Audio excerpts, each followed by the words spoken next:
20 video என்ன அப்படின்னு பார்த்தீங்கன்னா, நம்ம எல்லாருக்குமே தெரியும் ஐபிஎல் ரொம்ப இன்ட்ரெஸ்டிங்காக போயிட்டுருக்குன்னு. அதில் இன்றைக்கான மேட்சான பிபிகே சிஎஸ்கே சீரியஸாக அந்த மேட்ச் ரொம்ப நல்லா இருந்துச்சு.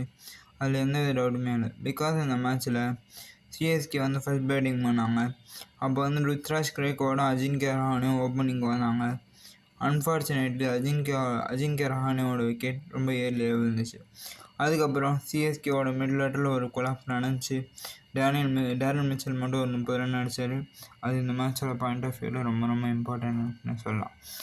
அதுக்கப்புறம் பார்த்தீங்கன்னா, அந்த மிடில் ஆர்டர் கொலாப்ஸ்லேருந்து சிஎஸ்கேவை காப்பாற்றினது யார் அப்படின்னு பார்த்தீங்கன்னா, நம்மளோட ராக் ஸ்டார் ரவீந்திர ஜடேஜாங்க. சிஎஸ்கே ஸ்லாங்கில் சொல்லணும்னா நம்ம தளபதிங்க. சீரியஸாக வேறு லெவலில் ஆடினாருங்க. நல்லா கேம் எடுத்துகிட்டு போனார். ஒரு நேச்சுரல் கேமே கொஞ்சம் அதை அப்படியே மாற்றிக்கிட்டு நிதானமாக கேம் எடுத்துகிட்டு போய் ஒரு நல்ல கேம் ஆடி கொடுத்தாருன்னு சொல்லலாம். அதனாலேயே சிஎஸ்கேவோட டோட்டல் எவ்வளோ வந்துச்சு அப்படின்னு பார்த்தீங்கன்னா 167 வந்துச்சு.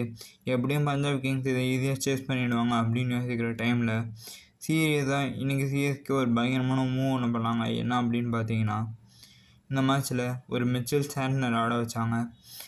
அது மட்டும் இல்லாமல் ஒரு மிச்சல் சாண்ட்னருக்கு ஃபஸ்ட்டு ஓவரே கொடுத்தாங்க. மிச்சல் சாண்ட்னர் பார்த்தீங்கன்னா ஃபஸ்ட் ஓவர் ஃபுல்லாக டைட்டாக போட்டதுனாலேயே அடுத்த ஓவருக்கு ஒரு துஷார் தேஷ்பாண்டேக்கு 2 விக்கெட் எடுத்தார் ஒரே ஒரு ஓவரில். சீரியஸாக வேறு லெவல் பவுலிங் போட்ட துஷார் தேஷ்பாண்டே. அதே மாதிரி பார்த்தீங்கன்னா சிஎஸ்கேவோட எல்லா பவுலர்ஸ் கிட்ட இருந்துமே ஒரு நல்ல பர்ஃபார்மன்ஸ் தெரிஞ்சது. சீரியஸாக ஒரு பிபிகேஸோட எந்த பேட்டரியுமே நிற்கவே இல்லை. அவங்க மொத்தமாக அடித்த ரன்ஸ் எவ்வளோ அப்படின்னு பார்த்தீங்கன்னா ஜஸ்ட் 139. அதனாலேயே இந்த மேட்ச்சில் சிஎஸ்கே பயங்கரமாக வின் பண்ணிட்டாங்க. இது சிஎஸ்கே டீமுக்கு ஒரு பயங்கரமான பூஸ்டப்பாக இருக்கும். அது மட்டும் இல்லை, சிஎஸ்கேவோட வரும்போது மேட்சும் அவங்க ஜெயிப்பாங்கன்னு நான் நம்புகிறேன். இதை பற்றி உங்கள் கருத்து என்னவோ கீழே கமெண்ட் பாக்ஸில் கமெண்ட் பண்ணுங்கள். இந்த வீடியோ பிடிச்சிருந்தால் லைக் பண்ணுங்கள், ஷேர் பண்ணுங்கள். ஏஜே கிரிக்கெட் அப்டேட்ஸுக்கு சப்ஸ்கிரைப் பண்ணுங்கள். By guys.